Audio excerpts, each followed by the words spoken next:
Assalamualaikum warahmatullahi wabarakatuh. Innal hamdalillah nahmaduhu wa nasta'inuhu wa nastaghfiruh wa na'udzu billahi min syururi anfusina wa min sayyiati a'malina. May yahdihillahu fala mudhillalah wa may yudlil fala hadiyalah. Wa asyhadu anna sayyidana Muhammadan abduhu wa rasuluh la nabiyya ba'dah. Jamaah rahimakumullah, hari ini kita telah memasuki hari tasyrik, yaitu kita disunnahkan oleh Allah Subhanahu wa ta'ala untuk menyembelih kurban. Kemudian saudara-saudara kita yang lain yang sekarang berada di kota Makkah telah menjalankan ritual ibadah haji dari mulai umrah, kemudian tawaf, sa'i, dan lain sebagainya. Maka hari ini izinkan saya untuk membahas seputar ibadah haji. Haji, hadis-hadis yang berkenaan tentang haji banyak sekali. Dari Ibnu Umar radhiyallahu an, dari Rasul sallallahu alaihi wasallam, al-ghazi fi sabilillah, kata Rasul, orang-orang yang berjihad di jalan Allah Subhanahu wa ta'ala, mereka adalah berjihad fi sabilillah. Wal hajj wal mu'tamar wafdullah. Adapun orang yang berhaji dan berumrah adalah tamunya Allah Subhanahu wa ta'ala. Andaikan kita bertamu pada seseorang dan orang itu pasti akan memuliakan kita karena kita adalah tamunya. Da'ahum fa'ajabuhu wa asaluhu wa a'tahum. Jika mereka itu meminta kepada Allah, maka Allah akan segera mengijabahi doanya. Dan mereka hajat apapun, maka Allah akan memberinya. Inilah janji Allah Subhanahu wa ta'ala kepada para tamunya, terutama adalah saudara-saudara kita yang telah melaksanakan ibadah haji, yang sekarang mungkin berada di Mina untuk beberapa hari di sana melempar jumrah aula, wusta, dan aqabah. Kemudian dari Abu Hurairah, Rasul sallallahu alaihi wasallam pernah ditanyai oleh para sahabat, "Ya Rasul, ayyul a'mal afdal?" Amal apakah yang paling mulia wahai Rasul? Rasul menjawab, al-iman billah wa rasulih, yaitu iman kepada Allah dan Rasulnya. Qila summa mada, kemudian apa wahai Rasul? Jihad fi sabilillah, yaitu jihad fi sabilillah. Kemudian summa ayyi, kemudian apa lagi wahai Rasul? Qala hajjun mabrur. Beliau menjawab, haji mabrur. Al-hajjul mabrur laisa lahu jazaa'un ilal jannah. Dalam satu riwayat disebutkan seperti itu. Haji mabrur itu tidak akan ada balasan yang lain kecuali adalah surga. Ini luar biasa janji Allah kepada orang-orang yang haji mabrur. Salah satu tanda-tanda bahwa dia itu adalah haji mabrur, bila mana dia setelah ibadah haji, amal ibadahnya jauh lebih baik daripada sebelum dia haji. Andaikan dia ketika waktu sebelum haji ke masjidnya hanya beberapa kali saja dalam waktu sehari, maka setelah haji 5 kali sholatan pasti dia akan kerjakan di masjid.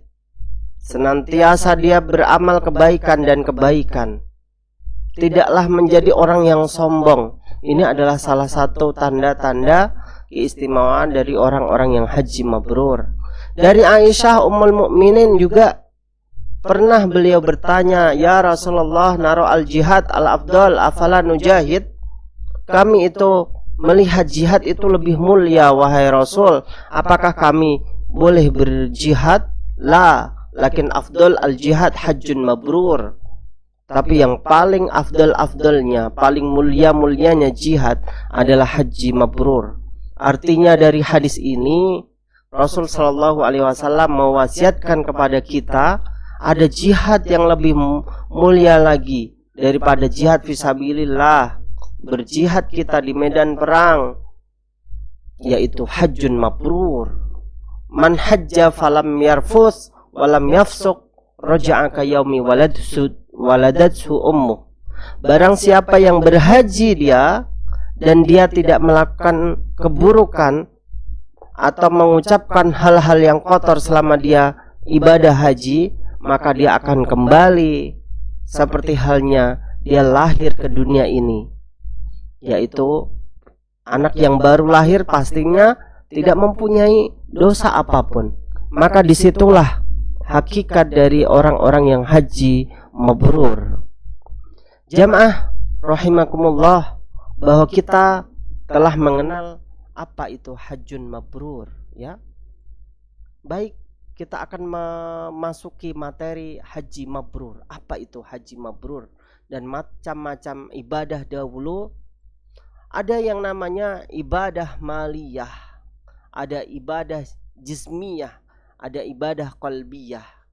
Ibadah jismiyah adalah ibadah yang bertumpu kepada badan kita, seperti halnya sholat tentunya, ya. Kemudian puasa pastinya bertumpu pada diri kita. Andaikan diri kita tidak kuat berdiri, maka tunaikanlah sholat dengan cara duduk.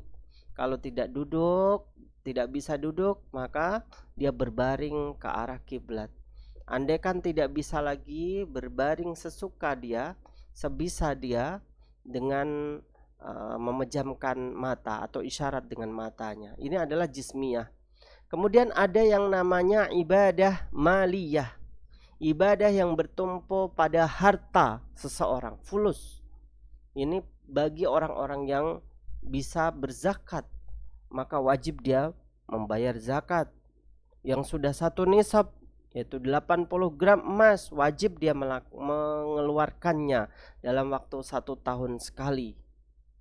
Andaikan tidak dikeluarkan 2,5% dari 80 gram emas itu, misalkan dia sudah mempunyai harta segitu, ternyata tidak dikeluarkan, maka dia berdosa di mata Allah Subhanahu wa ta'ala. Ada yang namanya sedekah qalbiyah, yaitu bertumpu pada hati kita. Berzikir contohnya, niat, merenung kekuasaan Allah. Afala yang duruna ilal ibili kaifa khuliqat wa ilas sama'i kaifa rufi'at wa ilal jibali kaifa nusibat. Membaca zikir la ilaha illallah, la ilaha illallah, itu merupakan ibadah yang bertumpu pada hati kita. Tapi kemudian pertanyaannya, ibadah umrah dan haji ini merupakan mixing dari seluruh ibadah yang ada, dari mulai qalbiyah, jismiyah, maliyah.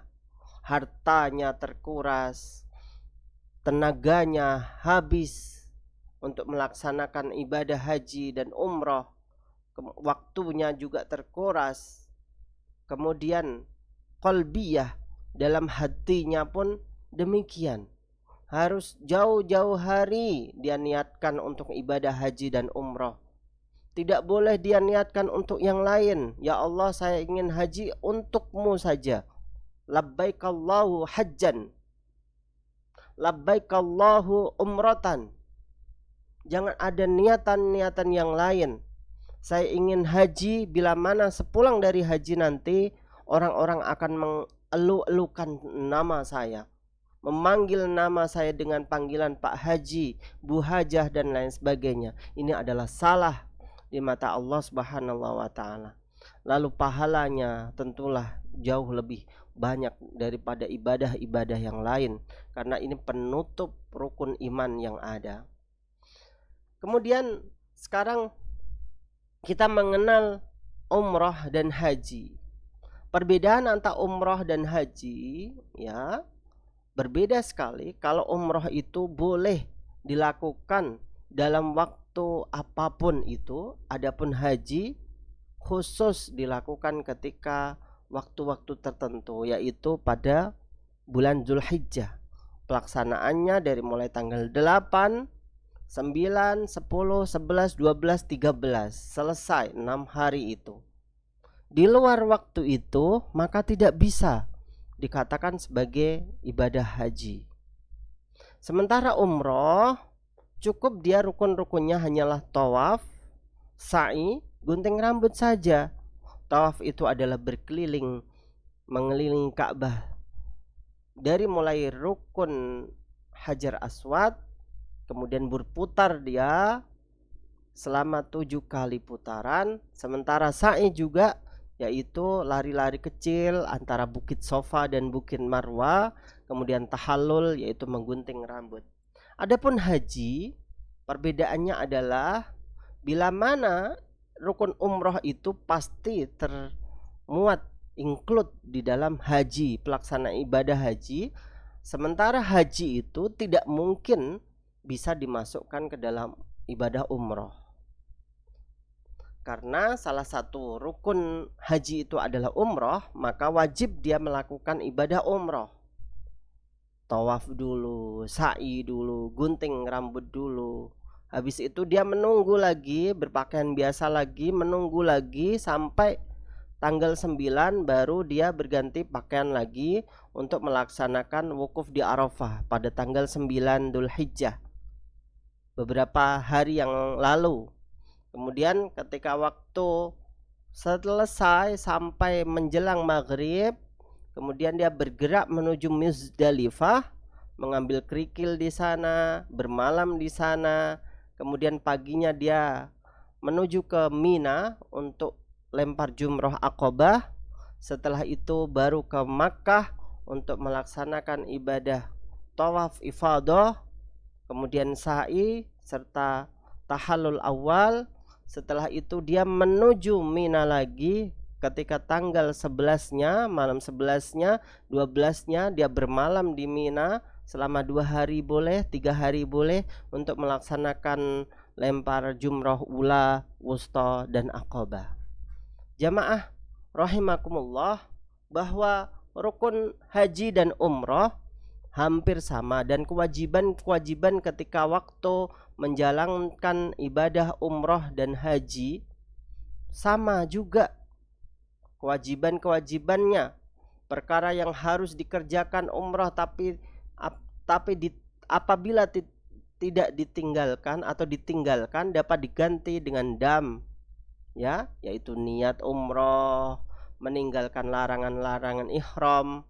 Apakah hal-hal yang harus ditinggalkan selama kita berpakaian ihram?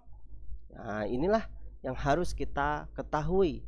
Pertama adalah memakai wangi-wangian, tentunya itu tidak diperbolehkan oleh Allah Subhanahu wa taala selama kita melaksanakan ibadah umroh dan haji. Kemudian menggunting kuku, menggunting rambut. Untuk laki-laki tidak boleh dia memakai pakaian yang berjahit, ya, memakai alas kaki yang menutupi jari kaki dan mata kaki hingga tumit, menutupi kepala, meskipun itu adalah peci, tidak boleh. Ini untuk laki-laki. Kemudian juga harus mengenakan alas kaki seperti halnya sendal. Tidak boleh sepatu. Kalau memang tidak ada sendal, baru boleh dilakukan sepatu. Nah, ini tidak boleh. Adapun untuk perempuan, maka tidak boleh dia menggunakan sarung tangan, tidak boleh. Menutupi wajah, tidak boleh. Ini untuk perempuan. Bagi kedua-duanya, laki-laki perempuan, tidak boleh baginya selama pelaksanaan ibadah haji dan umroh atau selama memakai pakaian ihram, dia tidak boleh menggunting rambut, menggunting bulu mata, menggunting kuku, ya. Kemudian memakai atau menikah, ya, meminang, tidak boleh. Hukumnya bagaimana kalau misalkan meminang ataupun menikah? Tidak sah. Bercumbu dengan pasangannya tidak bisa. Suami istri tidak boleh terlebih dahulu bercumbu selama pelaksanaan ibadah haji dan umroh. Kemudian menebang pohon yang ada di Makkah sana tidak bisa, haram hukumnya. Ini kena dam. Kemudian menyembelih atau membunuh hewan tidak bisa, kecuali kalau memang itu nyamuk, ya. Yang tidak boleh adalah hewan-hewan yang bisa diburu seperti halnya ikan mungkin, kemudian burung mungkin, ya, ataupun menyembelih hewan mungkin. Dan kemudian berikutnya adalah yang diharamkan juga selama pelaksanaan ibadah haji dan umroh atau melakukan ritual haji dan umroh adalah menggunakan parfum. Ini tidak bisa kecuali sebelum dia niat, itu boleh saja dia memakai parfum. Tapi setelah dia memakai pakaian ihram, selama itu pula dia tidak bisa menggunakan pakaian atau menggunakan parfum. Kemudian menggunjing, mencaci, fala yarfus wala yabkhas. Nah, ini dia. Berkata-kata porno, bertengkar selama ibadah haji. Karena itu akan mengurangi pahala daripada haji dan umroh. Itu yang bisa saya sampaikan dalam pertemuan kali ini. Semoga manfaat untuk kita semuanya. Terima kasih. Wassalamualaikum warahmatullahi wabarakatuh.